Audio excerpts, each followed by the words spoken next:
The Technische Universität Dortmund, Technical University of Dortmund, is a prominent technical university located in Dortmund, Germany. Amongst its notable features is the H-Bahn, which is the suspended monorail system. The H-Bahn serves as an efficient means of transportation on the campus, connecting various buildings and facilities.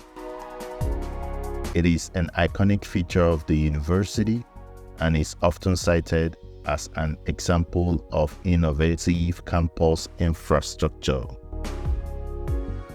I was actually here in Technical University Dortmund, and this was a beauty to behold. The monorail, the suspension rail, you can see the way it's moving.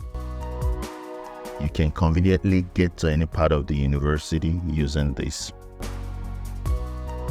Technical University Dortmund promotes innovation and entrepreneurship through initiatives such as technology transfer, startup incubators, and support for spin-off companies.